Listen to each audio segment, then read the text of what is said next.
कितने दिन रहे थे आप जेल में इस केस में?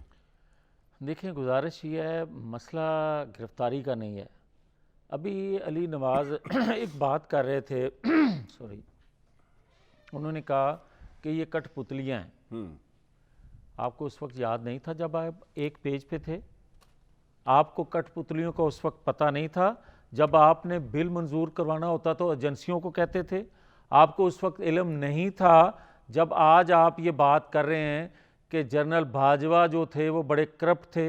आप आज बात कर रहे हैं कि जनरल बाजवा ने मेरी हुकूमत जो है वो तोड़ी। आप ये आज बात कर रहे हैं कि जनरल बाजवा जो हैं उन्होंने मेरी हुकूमत को बचाया क्यों नहीं है? फिर आप ये भी इकरार करें ना कि जनरल बाजवा ने आपको बिठाया। फिर आप ये भी इकरार करें ना कि आप बेनिफिशरी थे 2017 में। फिर आप ये भी इकरार करें ना कि आपको 2011 में लॉन्च किया गया। फिर आप ये भी इकरार करें ना 2014 में आपको बिठाया गया धरने पे। फिर आप ये भी इकरार करें कि 2018 में तमाम तर जो सहूलतकारी होने के बावजूद आरटीएस बंद करना पड़ा और फिर आपकी हुकूमत बनवाएगी। फिर भी नहीं बन रही थी, फिर दूसरी जमातों से फॉरवर्ड ब्लॉक बनाए गए।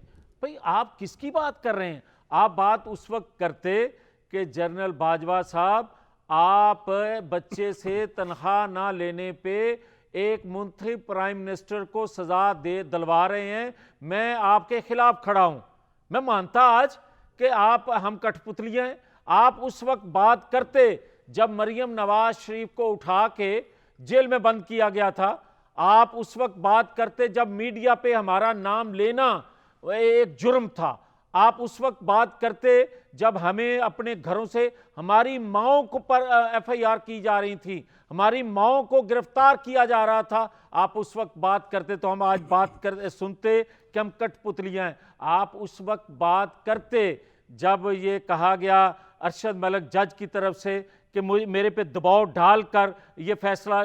ओ भाई, उस वक्त तो फैसले लिखे आते थे और उस वक्त के जो अरशद मलिक जैसे लोग थे वो पढ़ के सुनाते थे।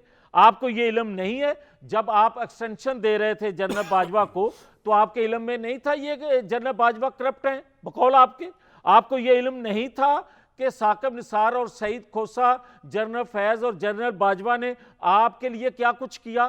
फिर आपने उनको गालियां दी। आपके इल्म में ये बात नहीं थी कि ये पाकिस्तान जो है इस तरह नुकसान में जाएगा? आपके इल्म में ये बात नहीं थी इससे जमहूरियत को नुकसान पहुंचेगा? आपके इल्म में ये बात नहीं थी इससे मईशत को नुकसान पहुंचेगा? आपको इल्म नहीं था कि पाकिस्तानी कौम जो है 70 साल से जदोजहद कर रही है इस जमहूरियत के लिए, इस निज़ाम के लिए, इस पाकिस्तान के लिए? जब आप पार्लियामेंट को गालियां दे रहे थे, आपके इल्म में नहीं था जब आप कासिम सूरी थे असेंबली तोड़वा रहे थे गैर कानूनी तौर पे? आपको उस वक्त इल्म नहीं था? हाँ, हम मानते हमारे लिए भी रातों को अदालतें खुलती। हाँ, हम मानते जो आज फवाद चौधरी के लिए नोटिस होता है। हाँ, हम मानते अली वजीर एमएनए है, एक नाम सुना होगा आपने, 3 साल से वो शख्स जेल में है, उसके लिए नोटिस होता, आप आवाज उठाते अली नवाज, तो मैं मानता कि हम कठपुतलियां हैं और आप जमहूरियत के अलमबरदार हो। हाँ, मैं उस वक्त मानता जब जरदारी की बहन को उठा के अस्पताल से रात को जेल में डाला गया था, उस वक्त आप आवाज बुलंद करते। मैं मानता कि आप असूल पसंद है। मैं आपकी असूल पसंदी को उस वक्त भी मानता जब आपकी रैलियों में दीगर लोगों की शहादतें हुई या लोग मर गए, मगर आपने वजीराबाद के जो शहीद हुआ मरने वाला बेचारा बच्चा था उसको तो 50 लाख दे दिया, बाकी किसी और को 5 लाख दिया होता तो मैं मानता कि आपके अंदर बड़ा दर्द है, मगर आपने किसी की जबान को खामोश करने के लिए यह बात की। हाँ, मैं मानता